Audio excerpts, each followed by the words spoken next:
जय हिंद। देखिए, इस बार के जो बजट में क्या अच्छाई क्या खराबी है, इसके क्या आउटकम्स होंगे, इसके बारे में थोड़ा चर्चा करते हैं। इस बार का जो बजट है वो अन्य बजट से अलग इसलिए है कि इस बार डिजिटल वे में बजट को प्रस्तुत किया गया था। वो एक टैबलेट के थ्रू निर्मला सीतारमण जी ने बजट को प्रस्तुत किया था। इस बजट में बहुत सारी अच्छाइयाँ हैं। पहले हम अच्छे चीज़ों को देख लेते हैं, फिर क्या क्या गलत था उसको देख लेंगे, फिर क्या महंगा होगा, क्या घाटा होगा, आगे इसमें क्या चीज़ सुधार हो सकते हैं उसको देखते हैं। देखिए, हेल्थ केयर में इस बार बहुत ज़्यादा ध्यान दिया गया है क्योंकि कोरोना ने हेल्थ केयर सेक्टर को थोड़ा सा ज़्यादा बूस्ट किया था। मतलब उसमें सुधार लाने के लिए उसने क्या किया, एक नई प्रेरणा दिया। इस वजह से सरकार ने 2,20,000 करोड़ रुपए हेल्थ सेक्टर में दिया। लेकिन ये हर साल देने वाले नहीं है क्योंकि इसका एक बहुत बड़ा हिस्सा कोविड वैक्सीन के लिए खर्च हो जाएंगे। लेकिन फिर भी सरकार ने बहुत ज्यादा ध्यान दिया है हेल्थ सेक्टर को। सरकार ने स्टार्टअप यानी नई कंपनियों को बढ़ावा देने के लिए भी कई सारी योजनाएं बनाया है और कही है कि सरकार PLI स्कीम को लेकर आई है। PLI का मतलब होता है प्रोडक्शन लिंक इंसेंटिव स्कीम। मतलब आप जितना ज्यादा प्रोडक्शन करेंगे, जितना ज्यादा विदेश में निर्यात करेंगे, आपको सरकार उतना ज्यादा छूट देगी। इससे क्या होगा कि नई नई स्टार्टअप कंपनियां होंगी और इन स्टार्टअप कंपनियों को टैक्स हॉलीडे में भी बढ़ावा दिया जाएगा। टैक्स हॉलीडे क्या होता है, कोई नई कंपनी जब खुलती है तो उसको शुरुआत में 2 से 3 साल एक टाइम दे दिया जाता है कि इस दौरान आपको एक भी रुपए टैक्स नहीं देना है। तो इस समय को हम लोग कहते हैं टैक्स हॉलीडे। इससे स्टार्टअप को बहुत ज्यादा फायदा होगा। भारत सरकार ने सूती वस्त्र उद्योग अर्थात कपड़ा उद्योग को काफी ज्यादा बढ़ावा दिया है क्योंकि भारत में सबसे ज्यादा अगर कहीं रोजगार है तो वो कृषि और सूती वस्त्र उद्योग में। लेकिन ये असंगठित है। असंगठित उसे कहते हैं जिसके काम करने का टाइमिंग फिक्स ना हो, सैलरी फिक्स ना हो, छुट्टी फिक्स ना हो। हालांकि संगठित क्षेत्र में सबसे ज्यादा रोजगार लगभग 16 लाख लोगों को रोजगार रेलवे ने दिया है। लेकिन रेलवे एक संगठित क्षेत्र है, उसमें टाइमिंग फिक्स है कि आपको इतने बजे ड्यूटी पे आना है, आपकी सैलरी इतनी दी जाएगी, ये दिन आपके छुट्टी के लिए होगा, यहाँ आपकी सैलरी, मतलब हर चीज वहाँ फिक्स है। तो जो फिक्स होता है उसे संगठित क्षेत्र कहते हैं, जो फिक्स नहीं होता है उसे असंगठित क्षेत्र कहते हैं। तो कपड़ा एवं कृषि उद्योग असंगठित क्षेत्र है। इसमें काफी ज्यादा लोगों को कपड़ा उद्योग में रोजगार मिला, इसलिए इसे ज्यादा बढ़ावा दिया गया। साथ ही सरकार ने 2 लाख कंपनियों को MSME का दर्जा दे दिया। MSME ऐसी कंपनियों को बोलते हैं, इसमें 3 श्रेणी की कंपनी आती है, माइक्रो, स्मॉल एंड मीडियम, सूक्ष्म, लघु एवं मध्यम। ये जिस कंपनियों को MSME का दर्जा मिल जाता है उन्हें सरकार से कुछ छूट मिल जाती है, टैक्स में छूट मिल जाती है, पेपर वर्क नहीं करना रहता है, थोड़ी बहुत मतलब बहुत सारे उनको स्कीम का फायदा मिल जाता है। इस MSME में 2 लाख नई कंपनियों को शामिल करने से स्टार्टअप बढ़ेगा और नए नए लोगों को रोजगार मिलेगा। सरकार ने इंश्योरेंस सेक्टर में FDI की सीमा 74% कर दिया। हालांकि वो बात अलग है कि जब गवर्नमेंट थे तो खुद मोदी जी FDI के विरोध में थे। हालांकि खुद RSS के संगठन भी इस FDI के विरोध में, उन्होंने भी कहा है कि भाई इसको थोड़ा सा रिवाइज कीजिए। हालांकि ये गलत नहीं है, FDI जरूरी है किसी भी देश के लिए। चाइना भी इतना डेवलप हुआ क्योंकि पूरी दुनिया से FDI चाइना में चला आया था। तो FDI गलत नहीं है, इससे इंश्योरेंस सेक्टर को बूस्ट मिलेगा और इससे कि नए नए रोजगार भी मिलेंगे। भारत सरकार बैंकों पे बढ़ रहे बोझ को ध्यान में रखते हुए और NPA non performing asset, non performing asset यानी NPA उसे कहते हैं कि जो बैंक ने जिस व्यक्ति को कर्जा दिया और वो व्यक्ति या तो कर्जा चुकाने से पहले भाग गया या सरेंडर कर गया, भैया हमको फांसी दे दो, कुछ भी कर दो, हम ये कर्जा नहीं चुका पाएंगे, तो बैंक का तो वो पैसा फंस गया ना। बैंक जो हमें लोन देती है वो अमीर लोगों का पैसा होता है, तो अमीर का जो पैसा होता है वही लोन के रूप में जाता है। तो ऐसा नहीं है कि आप अमीर को नेग्लेक्ट कर सकते हैं, उसको भी ध्यान रखना है। जितने ज्यादा बैंक में पैसे रखेंगे, जितने ज्यादा उतना ही बैंक क्या कर सकती है, क्रेडिट यानी लोन दे सकती है और लोगों को नए नए उद्योग खोलने में आसानी होगी। लेकिन इसमें होता क्या था कि लोग पैसे लेके भाग जाते थे। तो जब तक लोग 50-60 करोड़ लेके नहीं भागते थे, सरकार उनके पीछे बहुत जबरदस्त तरीके से बैन नहीं लगाती थी, उनका पासपोर्ट वगैरह नहीं सीज करती थी। लेकिन इस बार के बजट में कह दिया गया अगर आप 20 लाख से ज्यादा का लोन लेके फरार हैं तो आप पे बहुत ज्यादा कड़ी कार्रवाई की जाएगी। इसके अलावा सरकार ने बैंकों को 20,000 करोड़ रुपए के लिए एक अलग से फंड बना दिया है कि मान के चलिए किसी बैंक का पैसा डूब रहा है, अब भाई वो बैंक बंद ना हो इसलिए इसमें से उसे कुछ पैसे दे दिए जाएंगे कि भाई तुम जल्दी जल्दी ये पैसा लो, रिकवरी करा लो। साथ ही ये कहा गया है कि जो लोग बैंक में पैसा रखने से घबरा रहे थे, डर रहे थे कि भैया बैंक बंद हो जाएगा, RBI नियम लगा दिए एक दिन में 5,000 से ज्यादा नहीं निकालना है, तो वो लोग फंस जाएंगे। ऐसे कई बैंक हुए थे महाराष्ट्र में, आपने सुना होगा बैंक वगैरह के बारे में, जिससे काफी ज्यादा लोगों को दिक्कत आई थी। इसलिए सरकार ने कहा है कि अब आपको एक थ्रेशोल्ड फिक्स कर दिया जाता है कि अगर कोई भी बैंक डूबता है तो कम से कम तो आप उसमें से 5 लाख रुपए निकाल ही लेंगे। पहले क्या था कि मान के चलिए मेरे बैंक अकाउंट में 7 लाख रुपए थे, अब इस 7 लाख रुपए में बैंक डूबा तो बैंक मॉनिटोरियम लगा देते थे कि भैया 25,000 से ज्यादा नहीं निकाल सकते हो, 1 लाख से ज्यादा नहीं निकाल सकते हो। अब कह दिया कि नहीं भैया कम से कम तो 5 लाख आपको दे ही देंगे। बचा 2 लाख रुपए। अब इसकी रिकवरी आपको सरकार करेगी, लेकिन ये तत्काल नहीं करेगी, 6-7 महीना साल भर का समय लेगी। तो सरकार की ये एक स्टेप अच्छा है, इससे लोगों के अंदर कॉन्फिडेंस आएगा कि कम से कम जो मीडियम कैटेगरी के लोग हैं वो लोग भी कहेंगे कि भैया चलो रख देते, कम से कम 5 लाख रुपए तो मेरा सेफ है, बाकी का भी सेफ है, लेकिन थोड़ा लॉन्ग टाइम पे जाने के बाद वो उनको रिटर्न मिलेगा। सरकार ने 2 बैंकों को मर्ज करने की बात कहा है। अब भैया ये कौन से बैंक होंगे, इसके बारे में सरकार ने कोई खुलासा नहीं किया है। इस बजट में एनआरआई को भी ध्यान में रखा गया है। एनआरआई वो लोग होते हैं जो विदेश में रह के काम करते हैं। भारत के लगभग 55 से 60 लाख लोग एनआरआई हैं जो अमेरिका, गल्फ कंट्री, सऊदी अरब वगैरह में काम करते हैं। उन लोगों को कहा गया है कि आप भारत में भी आके सिंगल पर्सन कंपनी खोल सकते हैं। देखिए, 1 पर्सन कंपनी जो ओपीसी होती है, ये ऐसी कंपनी होती है जिसमें एक सिंगल मालिक रहता है, बाकी सब लोगों को वो स्टाफ हायर करके रख सकता है। इससे के लिए क्या है, ये अच्छे होते हैं। इससे क्या है कि नए नए स्टार्टअप खोल सकते हैं। अगर आपको कंपनी खोलना है तो भैया एक बोर्ड मेंबर बनाओ, ये सीईओ होंगे, ये डायरेक्टर होंगे, ये होंगे, दुनिया भर का तामझाम होता है। जबकि अगर आप सिंगल 1 पर्सन कंपनी या सिंगल पर्सन कंपनी करते कोई दिक्कत नहीं, आप रजिस्ट्रेशन करा दीजिए, बाकी लोगों को सैलरी पे रख लीजिए, आपकी ये सैलरी, आपकी ये सैलरी, इससे ज्यादा से ज्यादा कंपनी खुलेंगी। और जो भारत में एनआरआई लोग हैं जो विदेशों में है, वो वहां पे इन्वेस्ट करते हैं। उससे बेहतर होगा कि मान के चलिए कोई दुबई में ड्यूटी कर रहा है, काम कर रहा है, तो दुबई से वो भारत में आ जाएगा, सिंगल मैन कंपनी खोल के चला जाएगा, यहाँ पे रजिस्ट्रेशन करा के सिंगल मैन कंपनी यहाँ अपने स्टाफ को हायर करके दे देगा।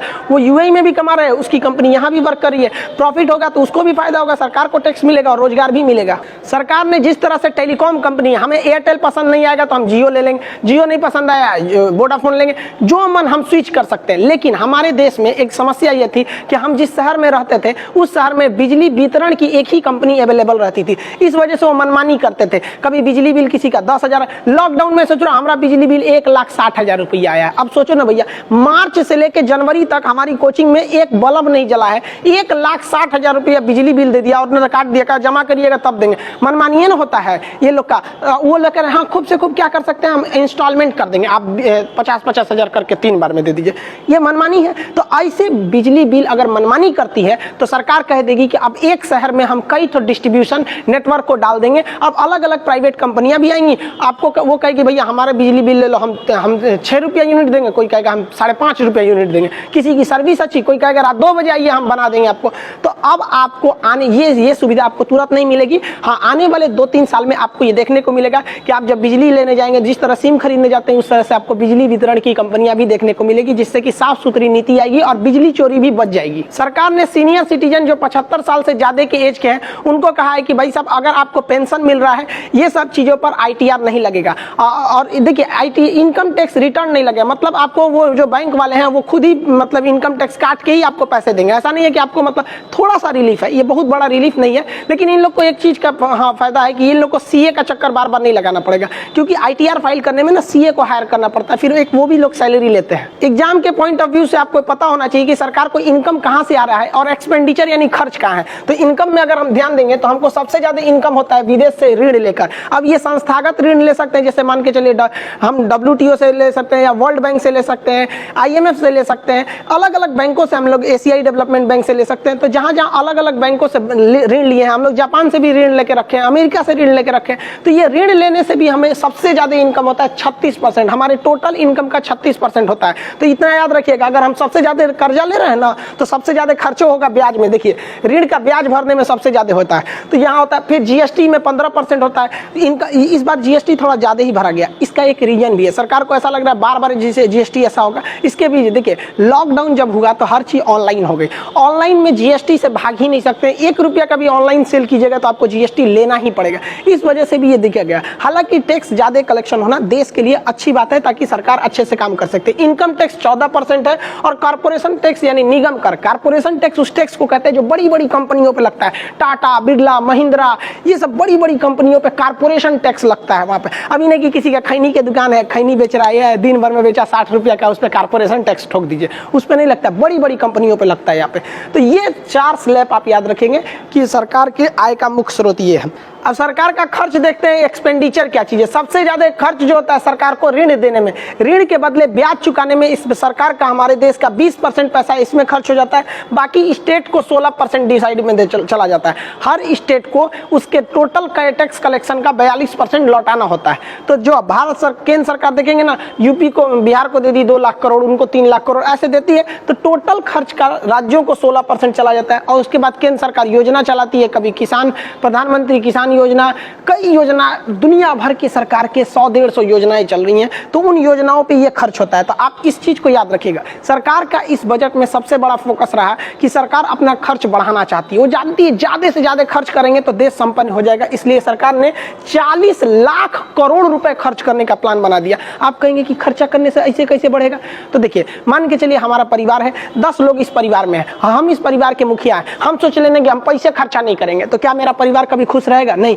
उसको जरूरत है किसी किसी चीज का। और अगर हम दिल खोल के पैसा खर्च करेंगे तो मेरा परिवार भी खुश रहेगा। तो सरकार भी जब दिल खोल के पैसा खर्च करती है तो लोगों को रोजगार मिलता है, नई नई सड़कें बनती है, मेट्रो बनती है, स्कूल, यूनिवर्सिटी, हॉस्पिटल, बहुत सारी चीजें बनती है। तो सरकार को खर्च करना जरूरी है, लेकिन भैया जरूरी है कि सरकार के पास पैसा भी आए। तो जब देखिए ऐसा नहीं है कि सरकार खर्च करेगी तो पैसा नहीं आएगा, सरकार खर्च करेगी तो बड़ी बड़ी कंपनियां आएंगी, लोगों का इनकम बढ़ेगा, तो बदले में वो लोग भी तो जीएसटी देंगे, इनकम टैक्स देंगे, कारपोरेशन टैक्स देंगे। तो लेकिन शुरुआत में खर्च करना पड़ेगा, इंफ्रास्ट्रक्चर बनाना पड़ेगा। तो इस बार का ये एग्जाम के लिए याद रखेंगे 40 लाख करोड़ रुपए खर्च करने का प्रावधान रखा गया है। अब एक चीज होता है प्राइवेटाइजेशन और दूसरा होता है डिसइन्वेस्टमेंट। तो सरकार ज्यादातर चीजों को डिसइन्वेस्टमेंट कर रही है। डिसइन्वेस्टमेंट एक अलग चीज होता है, सरकार अपनी कुछ जिम्मेदारियों को प्राइवेट को दे देती है। जैसे मान के चलिए हमारा ये कोचिंग है, हम यहाँ पर क्या करते हैं, एक काम करते हैं, हमको हर चीज देखना पड़ता है, ऑफिस में क्या इंक्वायरी आ रही है, टेक्निकल टीम क्या चीज है, ऑनलाइन टीम क्या है, ऑफिस में ऑनलाइन पढ़ा रहे हैं, ऑफलाइन पढ़ा रहे हैं, फिर उस पर सिक्योरिटी है। तो हम लोग भी क्या करते हैं, डिसइन्वेस्टमेंट टाइप का एक काम कर देते हैं। कॉलिंग टीम किसी को हायर किए, भाई साहब देखो ये चीज तुमको कॉलिंग पे बताना है, तुम उन्हें बता देना, हम तुमको ये कंपनी है, हम तुमको इसके बदले इतने पैसे दे देंगे। सिक्योरिटी वाला किसी कंपनी को हायर कर लिए कि भैया हमको यहाँ पे सिक्योरिटी दे देना, 4-5 स्टाफ दे देना। तो सरकार भी क्या करना चाहती है, अपने ज्यादा से चीजों को वो डिसइन्वेस्टमेंट करना चाहती है कि जिस चीज को गवर्नमेंट संभाल नहीं पा रही है ना, उसको वो निजी हाथों को सौंप दे रही है और इसके बदले में कुछ पैसे भी लेगी, भाई तुम इसका यूज करो यहाँ पर। अब इसमें कई चीजों का डिसइन्वेस्टमेंट किया गया है, जैसे रेलवे की फालतू पड़ी जमीन। अब आप भी के गाँव से भी अगर ट्रेन गुजरती होगी तो देखते होंगे रेलवे के पास इतनी जमीन है कि ससुरा 5 गो रेलवे लाइन उसमें बिछा देगा। तो सरकार प्लान बनाई है कि जो खाली जमीन है उसे लीज पर दे दिया जाए ताकि उससे कुछ किराया आ सके। और रेलवे के जितने भी स्पेयर पार्ट है जो कचड़े हो चुके हैं, वो खामखा एक जमीन घेरे हुए हैं, सड़ रहे हैं, उससे अच्छा इसको हम लोग क्या करेंगे, किसी कंपनी को बेच देंगे, वो गला के उसका ट्रक बनाए, कुछ भी बनाए। रेलवे के सामान को दूसरा आदमी बेच भी नहीं सकता, उसको खरीदना बेचना एक तरह का गुनाह है, ये सरकार ही कर सकती है। विनिवेश यानी डिसइन्वेस्टमेंट, मतलब तो समझ ही गए, अपनी हिस्सेदारी को बेचना। तो सरकार LIC के भी अपनी हिस्सेदारी को बेचेगी, कहेगी भाई सब देखो LIC है, हमको तुम दे दो 10,000 करोड़ दे दो, LIC का इससे इतनी हिस्सेदारी ले लो। तो इसमें सरकार को क्या होगा कि कुछ हिस्सेदारी दे देगी, तो जो हिस्सेदारी खरीदता है भैया, उससे जब हिस्सेदारी खरीदेगा तो सरकार के पास भी तो पैसे आएंगे, वो भी कुछ काम करेगा। इसी के तहत एयर इंडिया को भी प्राइवेट किया जाएगा। हालांकि बहुत ज्यादा 90% उम्मीद है कि एयर इंडिया को टाटा खरीद लेगी, हालांकि क्योंकि एयर इंडिया की शुरुआत जमशेदजी टाटा के समय पे ही हुई थी। तो ये टाटा के लिए एक समझ जाइए तो एक तो ड्रीम प्रोजेक्ट है कि उसी के खानदान ने एयर इंडिया चालू किया था और दोबारा उन्होंने ही उसे खरीद रहे हैं। कौन जो कंटेनर को ले जाती है, इसको तो प्राइवेटाइजेशन या डिसइन्वेस्टमेंट के थ्रू सरकार इसको भी अपने दिमाग से हटाएगी कि भैया ये सब काम तुम ही करो। यहाँ भारत सरकार का BPCL जो है बहुत ज्यादा फायदे में चल रहा है।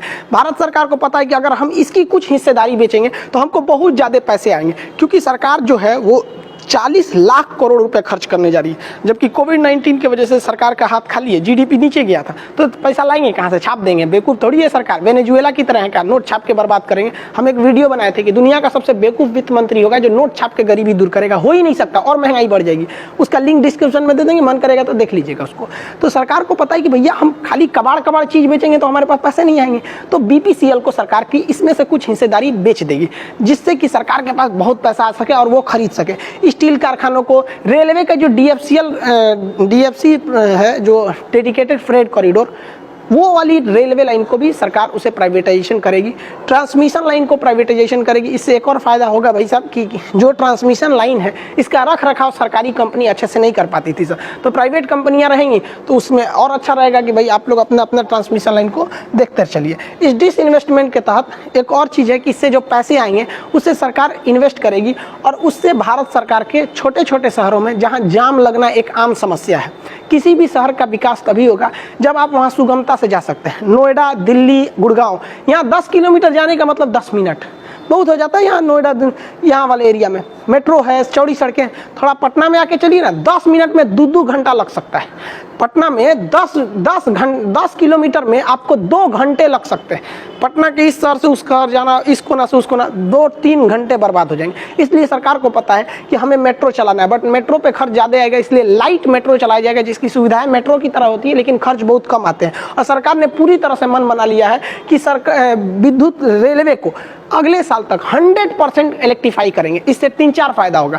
हमें अरब देशों पर डिपेंडेंट रहना पड़ता है पेट्रोल के लिए, पेट्रोल का डिपेंडेंसी घट जाएगी जिससे हमारे ऊपर पॉलिटिकल दबाव घटेगा, उन्हें पैसे देना पड़ता है वो घटेगा। 12,000 करोड़ को फायदा होगा रेलवे अगर विद्युतीकरण हो जाए तब, और इससे सबसे बड़ा पर्यावरण को बहुत ज्यादा फायदा होगा। सरकार ने सबसे ज्यादा अगर कहीं काम किया तो भाई साहब इंफ्रास्ट्रक्चर पे जबरदस्त काम किया है।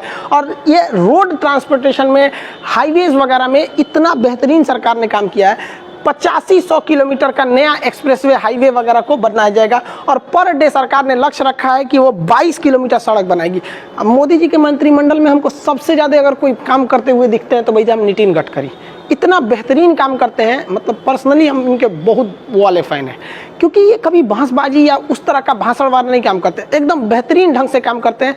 और रोड ट्रांसपोर्टेशन कनेक्टिविटी वगैरह में मामले में ये बहुत बेहतरीन काम कर रहे हैं। आप देखेंगे कि भारत में एक्सप्रेसवे का एक चलन बहुत ज़्यादा बढ़ चुका है। सरकार की प्लानिंग है कि नई गैस पाइपलाइन को बिछाई जाएगी, जिससे कि क्या है कि लोगों को डायरेक्ट घरों में गैस पाइपलाइन के कनेक्शन दे दिए जाएंगे, इससे कि उनको बार बार सिलेंडर लेके घूमना ना पड़े। लेकिन सरकार इतना काम करने के लिए सोच रही है, ये सब का पैसा आएगा कहां से? तो सरकार एक नई फंड बनाएगी, एक संस्था बनाएगी फाइनेंस डेवलपमेंट के नाम से। उसके पास बहुत सारे पैसे सरकार ऐसे भर देगी और उससे कहेगी तुमको ये काम में पैसा देना है। तो उसके पास पैसा कहां से आएगा?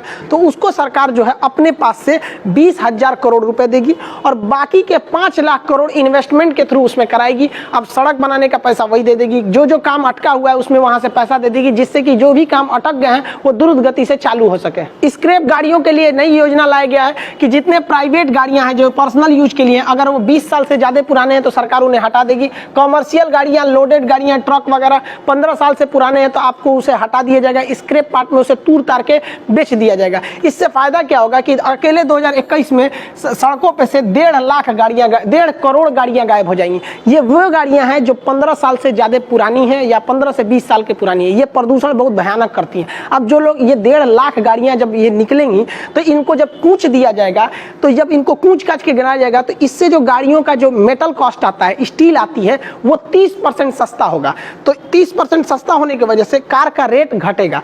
अब मार्केट से जब इतनी कार हट जाएंगी तो ऑलरेडी डिमांड बढ़ेगा और 30% सस्ता होने से मैन्युफैक्चरिंग भी बढ़ जाएगा, जिस वजह से भारत ऑटोमोबाइल सेक्टर में बहुत तेजी से आगे बढ़ेगा और ऑटोमोबाइल सेक्टर में रोजगार लोगों को बहुत ज्यादा मिलते हैं और इससे प्रदूषण भी बहुत ज्यादा कम हो जाएगा। सरकार ने तो घोषणा कर दी है कि भैया आपको गाड़ियों में एयर बैग लगाने ही पड़ेंगे, आगे के दोनों सीट पर कम से कम मैंडेटरी है। आपको कोई भी मॉडल लगाएंगे तो एयर बैग और एबीएस होना चाहिए। एबीएस आपके चक्के को फिसलने नहीं देता है। ये बेहतरीन सुविधा है, मतलब सेफ्टी को ध्यान में रखते हुए। सरकार कुछ चीजों पे सेस लगा दिए, सेस मतलब एक्स्ट्रा टैक्स लगा दिया गया है और कुछ चीजों पे टैक्स को बढ़ा दिया गया है, जिससे बहुत सारी चीजें महंगी हो जाएंगी, जिसमें मोबाइल और उसके पार्ट्स, ऑटोमोबाइल उसके पार्ट्स, इलेक्ट्रॉनिक्स चीज जैसे वॉशिंग मशीन, कूलर, फ्रिज, ये सब चीजें आपको थोड़ी सी महंगी हो सकती है। सरकार ने एक जगह गलती ये किया है कि सोलर पैनल को उन्होंने एक्स्ट्रा टैक्स लगा के महंगा कर दिया है। ये गलत है, क्योंकि अभी दुनिया सोलर पैनल की ओर शिफ्ट की और ये वो नया टेक्नोलॉजी है। लोग अभी 100% उस पर बिलीव ही नहीं कर रहे हैं। उस पर टैक्स लगा के महंगा कर देंगे तो कोई उधर नहीं जाएगा, फिर वो ट्रेडिशनल बैटरी की ओर जाएंगे, जिससे पर्यावरण को भी कुछ खास लाभ नहीं होगा। तो इसमें सरकार को सोचना चाहिए कि सोलर पैनल को कम से कम सस्ता किया जाए। सेब, दाल, कपास, ये सब चीजें महंगी हो जाएंगी। कपास के महंगा होने से आपको आने वाले वक्त में कपड़े थोड़ा महंगा हो जाएंगे। हालांकि सरकार ने यूरिया को भी महंगा कर दिया टैक्स लगा के, जो गलत किया है, क्योंकि किसान एक और तो परेशान है, उनको उनके लागत का पैसा नहीं मिल रहा है, उसमें से उनको यूरिया महंगा हो जाएगा। यूरिया एक मुख्य रूप से खाद होता है। हालांकि सरकार ने इसमें एक और अच्छा काम किया था, यूरिया में नीम कोटेड यूरिया लगा दिया, जिससे कि इसका शराब और आपके निर्माण में काम ना आ सके। इसका बहुत ज्यादा मिसयूज होता था कि सरकार जो यूरिया किसानों को देती थी वो सस्ता होता था, वो लोग वहां से उठा के शराब इत्यादि के काम में उस सब चीजों को लगा देते थे। तो नीम कोटेड यूरिया का प्रयोग आप केवल खेत में कर सकते हैं। हालांकि यूरिया का दाम बढ़ाना उचित नहीं था। शराब का रेट बढ़ जाएगा, हालांकि ये बढ़ जाना भी चाहिए, क्योंकि भैया शराब कोई एसेंशियल चीज थोड़ी है, शौक है पी रहे हैं लोग। ये महंगा हो जाए इसके लिए किसी को नहीं, और महंगा कर देना चाहिए इसको। और रही बात पेट्रोलियम की, तो पेट्रोल पे सरकार सेस लगाएगी, लेकिन सरकार का कहना है कि भाई बाकी चीज़ों पे टैक्स हम, मतलब पेट्रोल पे टैक्स को हम घटाएंगे, सेस बढ़ा देंगे। हालांकि ऐसा कोई उम्मीद नहीं है, क्योंकि पेट्रोलियम का जो रेट हो गया अब तो पूरी तरह से कंपनियां ही डिसाइड कर रही हैं सर। तो पेट्रोलियम के दाम आपको बढ़ते हुए दिखाई देंगे आने वाले कुछ सालों में। सोना, चांदी, लेदर, कॉपर, ये सब चीज़ों को, जो मेटल्स हैं, इन सब चीज़ों का रेट को सरकार घटाएगी, क्योंकि इस पे से टैक्स घटेगा। ये टैक्स घटने से एक चीज़ फ़ायदा होगा कि इससे जो कंस्ट्रक्शन की चीज़ें हैं, जैसे घर वगैरह में लोहा वगैरह लगता है, तो शायद ये सब चीज़ों में कुछ कमी देखने को मिलेगी, जिससे कि अच्छा ये आम लोगों को फ़ायदा होगा। सबसे बेहतरीन जो काम किया गया है वो एक ई पोर्टल बना दिया गया। ई पोर्टल मतलब एक वेबसाइट बना दिया गया जहाँ मजदूर जाके खुद को रजिस्टर्ड कर सकते हैं। जैसे आप समझिए, हम लोग के पास पहले बहुत सारे पुराने चीज़ें हो जाते थे, उन्हें बेचने के लिए हम दुकान भटकते थे। एक कंपनी आई जिसने एक ई पोर्टल बना दिया, नाम रख दिया OLX। पुराने चीज को उठा के बेच दो। हमारा मान के चलिए ये मोबाइल है, काफी पुराना है, हम कोई किसी दुकान पर जाएंगे, कहाँ कहाँ ढूंढेंगे, दिन भर में 10 दुकान जा सकते हैं। उससे अच्छा एक फोटो डालेंगे, OLX पे डाल देंगे, 1 घंटे के अंदर अंदर हमको कॉल आना चालू हो गए, 1 से 2 दिन में बिक जाएंगे। तो हमें जरूरत नहीं पड़ा। हमें क्यों ये फायदा हो गया? ये ऑनलाइन पोर्टल पे हमें दिल्ली जाना है, कौन सा होटल खाली होगा, क्या पता वहां जाएंगे तो होटल भर चुका हो, अच्छा होटल होगा या नहीं, चुपचाप ओयो कर लीजिए। रात में खाना नहीं है, ऑनलाइन पोर्टल जोमेटो से कर लीजिए, स्विगी से कर लीजिए, बहुत सारी चीजें हैं यहाँ सब। लेकिन ऐसी सुविधा किसी मजदूर के लिए था? कोई मजदूर अगर ओयो वाला कह सकता है, ऑनलाइन डाल देता है मेरे पास दो रूम खाली है, कोई ना कोई बुकिंग कर देता है। तो इस तरह से कोई कारपेंटर रहता, बढ़ई रहता, अपना लोकेशन डालता कि मैं इस डिस्ट्रिक्ट में, इस एरिया में है, हम अभी खाली हैं, कोई बढ़ई हो जाएगा, मजदूर हो जाएगा, बिजली मिस्त्री होगा, इनके लिए जब ये पोर्टल बन जाएगा, अभी तो ये बनेगा, बनते बनते 4-5 साल लग जाएंगे अच्छे से काम करते, तो कोई भी बेचे, ये बहुत बड़ा फायदा होगा। कोई भी डाल देगा, हाँ भैया हम क्या है कि लखनऊ में हम यहाँ पे हम खाली हैं, किसी को चाहिए तो बोल दो, वो ऑनलाइन ही उसको देख सकता है। ऐसी कई सारी कंपनियां कर रही हैं। तो ये सरकार मजदूरों के लिए बहुत बेहतरीन काम किया है, क्योंकि कोरोना में जिस तरह से इन बेचारे मजदूरों का पलायन हुआ, पूरी दुनिया देखते रह गई। तो कम से कम ठोकर खा खा के तो हम लोग सीखे, लेकिन ये एक मजदूरों के लिए जीवन दान साबित होगा। सरकार ने जो सबसे घटिया काम किया वो शिक्षा को लेकर काम किया। भाई साहब, शिक्षा पे 18% GST, मतलब क्या, मतलब दिमाग नहीं बनता है आप लोग को। 18% GST इंटरटेनमेंट के सामानों पर, मेकअप के सामानों पर, ये सब पे, मोबाइल पर 18% GST है, और आप एजुकेशन पे भी 18% GST ठोक के रखे हो। और क्या सोच के पिछली साल के बजट में 99,000 करोड़ शिक्षा को दिया गया। हम लोग सोचे थे कि भैया इस बार शिक्षा को और ज्यादा बढ़ावा दिया जाएगा, तो इस बार और घटा के 93,000 करोड़ कर दिया गया। ये तो कहीं से जस्टिफाई नहीं है। क्या आपको लगता है कि इस दौरान में शिक्षा का बजट काटना चाहिए?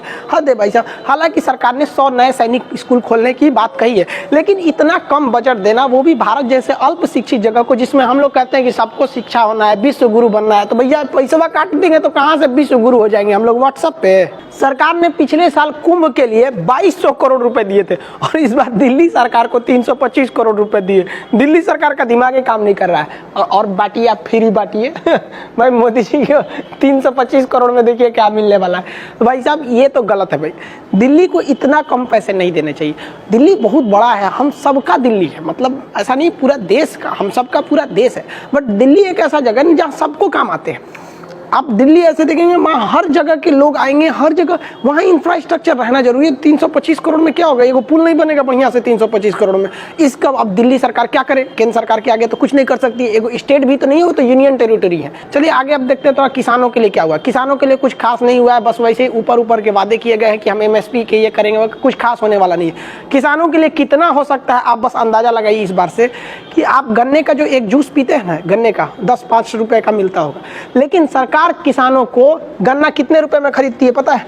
3.5 रुपया प्रति केजी ये रेट है भारत में गन्ना का। उसके बाद सुनिए, क्वेश्चन पूछता है कि खेत में सबसे ज्यादा समय तक कौन फसल रहती है, तो गन्ना रहता है। 10 महीने तक फसल रहती है। उसके बाद जब वो गन्ना काटता है ना ये किसान, और उसके बाद जब बेचता है, तो बिकने के बाद इन लोग को तुरंत पैसा नहीं मिलता है, 4-5 महीना बाद पैसा आता है चीनी मिल से। वो भी सोचिए यार क्या हाल हो गया है कि 3.5 रुपया किलो। लेकिन जनता को ये बात खराब ना लगे, इसलिए इसे अलग ढंग से प्रस्तुत किया जाता है। कहा जाता है कि भाई गन्ने का रेट क्या है, तो भाई 350 रुपये प्रति 100 केजी प्रति क्विंटल मिलेगा। तो भैया बतिया तो बराबर है, दोनों बात तो बराबर है। 350 रुपया का मतलब कितना रुपये किलो हो गया? 3.5 रुपये किलो हो गया। अभी भाई किसान ये आंदोलन करके 3.5 रुपया लाए हैं। पहले 3 रुपया 30 पैसा बिकता था।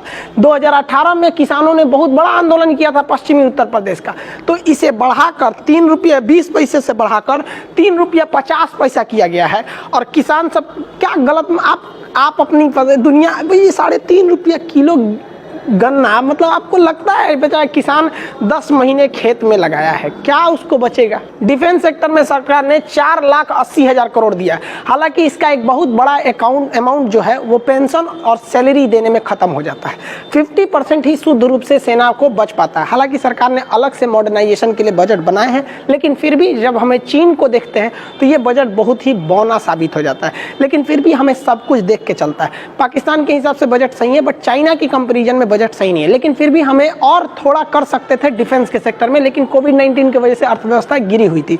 रेलवे के लिए 1,40,000 करोड़ रुपए अलॉट किए गए हैं। हालांकि रेलवे जो है DFCCL जब आ जाएगी तो कुछ प्रॉफिट में आएगी। बजट में चुनाव का खासा ध्यान रखा गया है। केरल, तमिलनाडु, पश्चिम बंगाल और असम के चुनाव को ध्यान में रखते हुए यहाँ के लोगों के लिए लुभावने वादे किए गए हैं। ये परंपरा भारत में 1951 से ही चलती आ रही है। जब चुनाव है तो उधर थोड़ा सा ज्यादा ध्यान दे दो, उस राज्य के मंत्रियों को थोड़ा सा ज्यादा समय दे दो। इस बजट में क्या नहीं किया गया, तो भ्रष्टाचार को रोकने के लिए कोई कदम नहीं बढ़ाए गए हैं।